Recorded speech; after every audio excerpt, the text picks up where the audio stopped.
40-year-old Dan Moorer suffers from a mysterious medical condition that has taken over his life. For the last 7 years, his testicle sac has been growing uncontrollably. How's your day going? It's made me a prisoner in my own body. It's like carrying a ball and chain.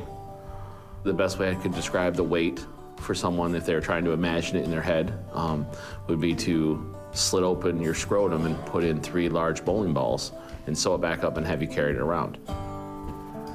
I'm constantly in pain, and it's a lot of weight on your back, so it's very hard to move. The unusual condition is so severe, it restricts every movement. This is where I have to go to urinate. When it was smaller, I could lift it onto the toilet and pee into the toilet. But when it got bigger, there was always a chance that it'd make a mess. So it was just easier to pee into the shower stall and then rinse it down with the water. It's probably been 2 years since I could use a normal toilet to urinate. Supporting Dan through his struggle is his loving wife, Mindy. Mindy is my wife. We've been together almost 20 years. She's my best friend. She's my everything. Okay, baby doll. Dan relies on Mindy for all his needs. Dan has become a prisoner of his own body, and I've become a prisoner with him. He's not able to do any of the things that he loves doing. If he wanted to go out and get a gallon of milk and a loaf of bread on the way home, Dan can't do that. If he wanted to like take a shower all by himself and get, he can't do that. If I was to list, it would be an hour-long show of just things that had been taken away from him one by one. Yeah, this sprayer. But it's the kind of things you do for somebody you love, It has control. It tells me where I can go. It tells me how long I can stay somewhere. It tells me where I can go to the bathroom. It basically has control over my life. In a desperate attempt to slow down the scrotum's growth, Mindy and Dan wrap the mass in compression bandages. We use the bandages to try to stop it growing further, but we also use the bandages to try to break it up a little bit so it might get smaller. We're only slowing it down, we're not stopping it. It's like trying to stop the sea with a sand bucket. It's not happening.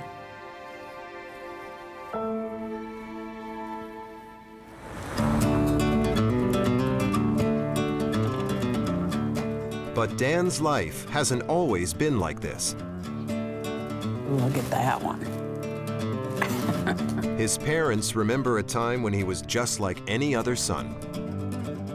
This is Danny with a tie and a sweater looking First grade. either kindergarten or first grade. I want to say kindergarten.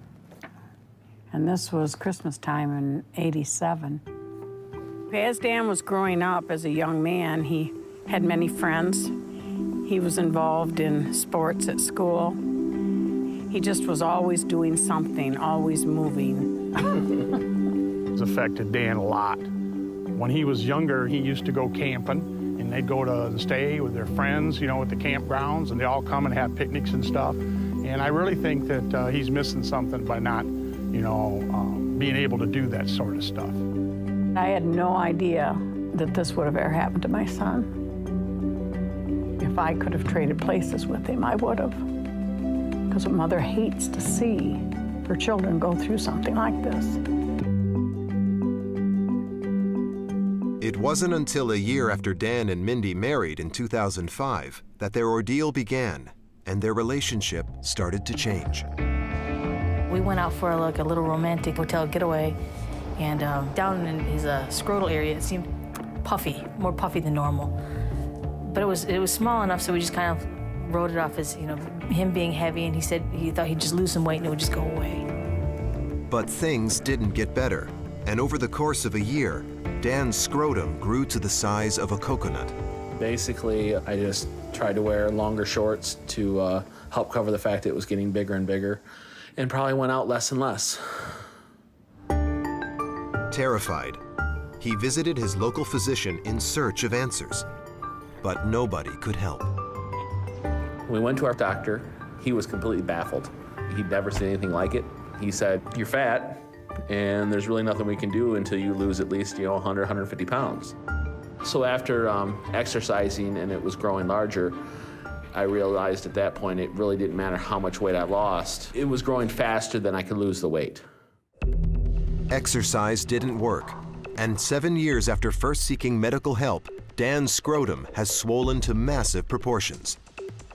His penis and testicles remain normal size, but they are engulfed deep within the gigantic sac. I just felt that they were the cards that I was dealt. So I had to just kind of continue life, the best that I could with what I had. The size of Dan's scrotum affects every aspect of his daily life.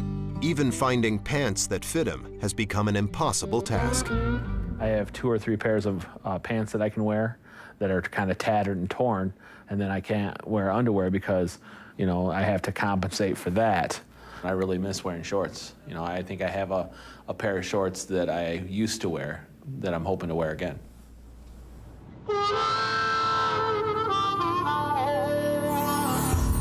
Walking just a short distance is painful for Dan, so the only exercise he gets is in the local pool. It's also one of the few things he can still do with Mindy. Going out and doing things was a huge part of our relationship. We'd camp, we'd go canoeing, go to another city, always on the go. These are all things that I can't do anymore. Sexual intimacy for the couple has also become a thing of the past. The last time that we had marital relations was on March 19th, 2006. I think it's an underlining strain that this has put on our relationship. It's one of those things where, you don't want to think about it, but it's definitely there. When you make a commitment, it's important to stick with it. The wedding vows are in sickness and in health, for better, for worse, for richer, for poorer. So I guess this is a sickness and health part. But unable to find a diagnosis for the mysterious condition, Dan fears Mindy's patience could soon wear out. If she needed to take care of that urge, who am I to stop her? I can't fulfill that need. I know she loves me more than anything, but there is human nature too.